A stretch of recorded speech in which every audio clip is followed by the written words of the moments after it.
દેશના સર્વોચ્ચ નાગરિક પુરસ્કારો પૈકીના એક એવા પદ્મ પુરસ્કાર અર્પણ કરવાનો ભવ્ય સમારોહ રાષ્ટ્રપતિ ભવન ખાતે યોજાયો હતો.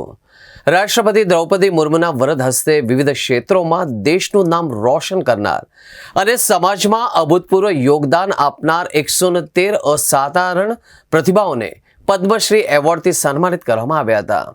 આ ગૌરવશાળી ક્ષણોમાં ગુજરાત માટે બેવડી ખુશીનો માહોલ જોવા મળ્યો હતો, કારણ કે આ વર્ષે ગુજરાતની 5 જાણીતી વિભૂતિઓને તેમની અમૂલ્ય સેવાઓ બદલ પદ્મશ્રી પુરસ્કારથી નવાજવામાં આવ્યા છે. ગુજરાતનું ગૌરવ વધારતી 5 મહાન વિભૂતિઓ આ વર્ષે કલા, સાહિત્ય, શિક્ષણ, સમાજ સેવા જેવા ક્ષેત્રોમાં ગુજરાતની જે 5 હસ્તીઓની પસંદગી કરવામાં આવી છે. દર્શક મિત્રો, જેમાં સૌથી પહેલા અરવિંદ વૈદ, કે જે કલા અને ટેલિવિઝન અને નાટક, ગુજરાતી રંગભૂમિ અને ટેલિવિઝન જગતના અત્યંત લોકપ્રિય અભિનેતા અરવિંદ વૈદને પદ્મશ્રી એનાયત કરાયો છે. દેશભરમાં ઘર ઘરમાં બાપુજી તરીકે જાણીતા બનેલા અરવિંદ વૈદે દાયકાઓ સુધી પોતાની અભિનય ક્ષમતાથી લોકોના દિલ જીત્યા છે. પ્રાદેશિક નાટકોથી લઈને રાષ્ટ્રીય સ્તરની સિરિયલોમાં તેમનું પ્રદાન અતુલનીય રહ્યું છે.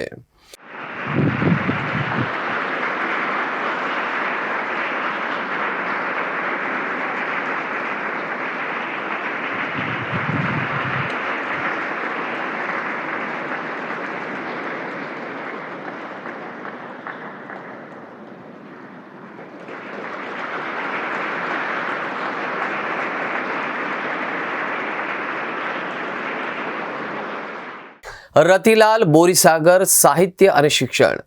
ગુજરાતી સાહિત્ય જગતના અગ્રણી હાસ્ય કલાકાર અને સર્જક રતિલાલ બોરીસાગરને પણ આ સર્વોચ્ચ સન્માન મળ્યું છે.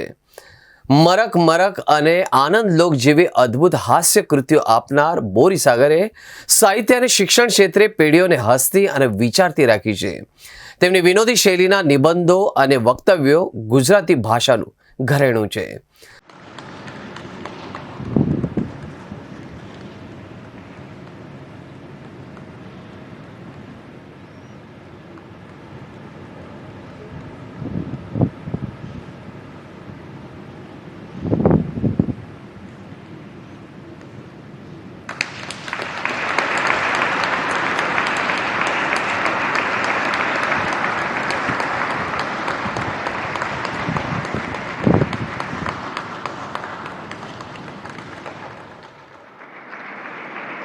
શ્રી મીર હાજીભાઈ કાસમભાઈ હાજી રમકડું એટલે કે લોકકલા. કચ્છ સૌરાષ્ટ્રની ધરતીઓના અણમોલ રતન અને જાણીતા લોક કલાકાર મીર હાજીભાઈ કાસમભાઈ, કે જેઓ લોકજીવનમાં હાજી રમકડું તરીકે લોકપ્રિય છે, તેમને પણ પદ્મશ્રી એવોર્ડથી સન્માનિત કરવામાં આવ્યા છે. લોક સંગીત, સૂફી સંતવાણી અને પરંપરાગત ભજનો દ્વારા તેમણે સાંસ્કૃતિક વારસાને આગવી ઓળખ અપાવી છે.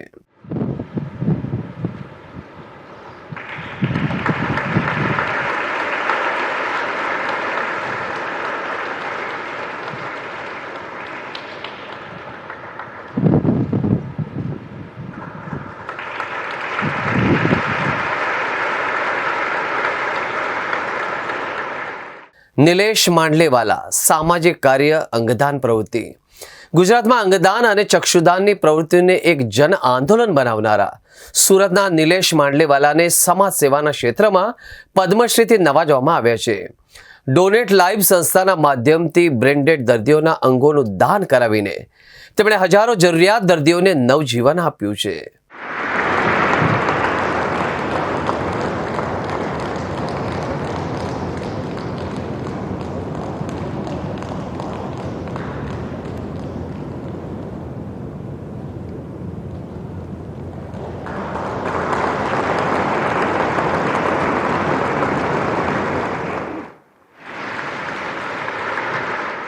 ધાર્મિકલાલ પંડ્યા, લોકકલા માણભટ્ટ. ગુજરાતની લુપ્ત થતી પરંપરાગત કલા, આખ્યાન અને માણભટ્ટ પરંપરાને જીવંત રાખનાર મહાન કલાકાર ધાર્મિકલાલ પંડ્યાનું રાષ્ટ્રપતિના હસ્તે સન્માન કરવામાં આવ્યું છે. તાંબાની માણ એટલે કે માટલા જેવું વાસણ પર આંગળીઓમાં વીંટીઓ પહેરીને સંગીત રેલાવવાની અને સાથે સાથે પૌરાણિક કથાઓનું ગાન કરવાની આ કલાને તેમણે વૈશ્વિક સ્તરે જીવંત રાખી છે.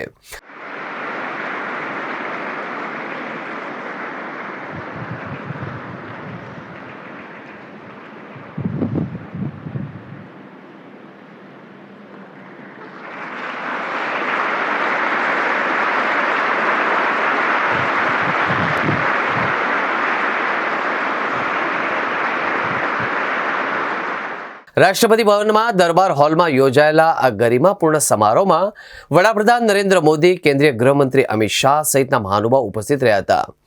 દેશના ખૂણે ખૂણેથી શોધી કઢાયેલા આ અનસંગ હીરોઝ એટલે કે અપ્રસિદ્ધ નાયકોને જ્યારે સન્માનિત કરવામાં આવ્યા ત્યારે આખો હોલ તાળીઓના ગડગડાટથી ગૂંજી ઉઠ્યો હતો.